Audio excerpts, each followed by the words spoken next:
Hello everyone, it's your Subhashri. Welcome to my podcast. So it's my 7th episode of Wednesday Stories with Subhashri. आज की कहानी वफादारों के लिए। हमने बचपन से सुना है और पढ़ा भी है कि वफादार कौन है, वो होते कैसे हैं, क्या हम इंसान होते हैं या कोई और प्रजाति। इतने में ही आप समझ गए होंगे मैं किसके बारे में बात कर रही हूँ। ये वही है जिनके लाइफ के डिक्शनरी में भी ना धोखा, बेवफाई ये सारी वर्ड्स एग्जिस्ट ही नहीं करते, और हम इंसान इनके नाम लेकर गाली में यूज करते हैं। हमारे दुश्मन को अगर गाली देना होता है इनका नाम ले लेते हैं। हम भी कितने बुद्धू हैं ना। वैसे इसमें हमारी कोई गलती नहीं, क्योंकि हमें समझाए कौन वफादारी क्या होती है। आप समझ गए होंगे कि मैं किसके बारे में बात कर रही हूँ। हाँ, वो है डॉग्स, मतलब कुत्ते। डॉग्स की वफादारी की कहानियाँ हमने बहुत सारी सुनी है, फिर भी मैं एक और छोटी सी कहानी लेकर आई हूँ। विवेक नाम का एक लड़का था। वो ऑफिस में नॉर्मल एक 9 to 5 का जॉब करता था। उस दिन वो शाम के वक्त घर लौटते हुए देखा कि एक रोड के साइड में ही एक छोटे से कुत्ते का बच्चा था। जब वो पास जाकर देखा, वो कुत्ते का बच्चा रो रहा था और अपनी माँ को बार बार उठाने की कोशिश कर रहा था।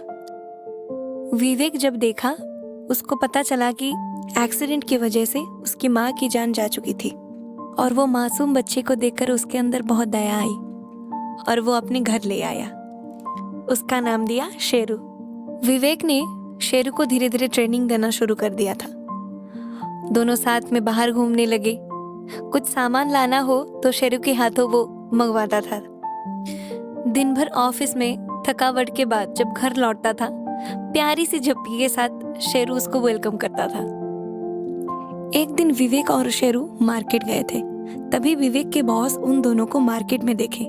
उन दोनों की बॉन्डिंग देखकर बॉस को लगा कि शेरू जैसा अच्छा कुत्ता वो ज्यादा डिजर्व करते हैं। तभी जाकर उन्होंने विवेक से पूछा, विवेक, ये डॉग कितने का है? मुझसे पैसा ले लो और ये मुझे दे दो। तभी विवेक ने बोला, नहीं सर, ये तो मेरा दोस्त है, दोस्त की क्या कोई कीमत होती है। बॉस ने फिर से बोला, विवेक, अच्छे से सोच लो, जितना बोलोगे उतना दूंगा, पर मुझे ये दे दो, मुझे इसकी ज्यादा जरूरत है। विवेक बोला, माफ कीजिएगा सर, मैं इसको नहीं दे सकता, और ये बोलकर वो निकल गया। एक दिन बाइक पे विवेक और शेरू कहीं पे जा रहे थे। विवेक को वहां जाने की बहुत जल्दी थी, तो गाड़ी की स्पीड बहुत ज्यादा थी। तभी अचानक उन दोनों की एक बहुत बड़ी एक्सीडेंट हो गई। वहां पे इकट्ठे हुए लोगों में से किसी ने विवेक को लेकर हॉस्पिटल में एडमिट करवा दिया था। कुछ दिन बाद विवेक को जब होश आया, तभी उसके पास उसने शेरू को देखा। एक्सीडेंट के दिन से शेरू बिना खाए पिए विवेक की होश आने की वेट कर रहा था। विवेक की जब डिस्चार्ज होने की टाइम आई, उसके हाथों में एक बहुत बड़ा लंबा सा एक बिल था, जो कि उसके 1 साल की सैलरी से कहीं ज्यादा थी। तभी उसने शेरू को बोला कि शेरू, यहाँ से जाने के लिए मेरे पास तो पैसे नहीं है, अब तू ही मेरी आखिरी सहारा है। एक लेटर उसने लिखा अपने बॉस को कि बॉस, आज से ये आपकी अमानत है और ये रहा मेरा बिल जो कि मैं चुका नहीं पाया, इसीलिए मैं अपने दोस्त को आपके हवाले कर रहा हूँ, और मुझे यकीन है कि वो आपके पास ज्यादा खुश रहेगा। और शेरू वो लेटर और वो बिल दोनों लेकर उसके बॉस के पास पहुंच गया। शेरू भी समझ गया था कि अब उसकी किस्मत यहाँ पर है। विवेक ने उस दिन उसको बचाया था और आज उसकी बारी है।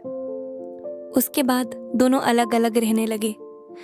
विवेक अपनी काम पर ज्यादा फोकस नहीं कर पा रहा था, और खाने पीने की तो दूर की बात है। उधर शेरू वो बिना खाए पिए बस बैठा रहता था और बहुत उदास, और आंखों में बहुत ज्यादा मायूसी थी। कुछ दिन बाद जब शेरू की तबीयत धीरे धीरे खराब होने लगी, तभी बॉस को लगा कि वो शेरू नहीं है जो उन्होंने विवेक के पास देखा था। तभी वो समझ गए थे कि शेरू वफादार तो है, पर सिर्फ अपने मालिक के लिए। तभी उन्होंने शेरू को विवेक के पास लौटा दिया। तो ये रही एक वफादार की कहानी। मैं ये कहानी से ये सीख रही हूँ, मैं विवेक जैसा ना बन पाऊँ। कोई कुत्ते को लाकर मैं घर पे रखूँ या ना रखूँ, कम से कम मैं जब रोड पर कोई कुत्ते को देखूँ, ज्यादा ना सही एक वक्त का खाना तो दे सकूँ। और आप लोगों से भी एक रिक्वेस्ट है, खाने के साथ जब हम रोड पर जाएं, उनकी सेफ्टी का भी हमें ध्यान रखना पड़ेगा। जो प्रजाति अपनी वफादारी के लिए जाने जाते हैं, उनके लिए तो इतना बनता है। यहीं पर खत्म होती है आज की कहानी।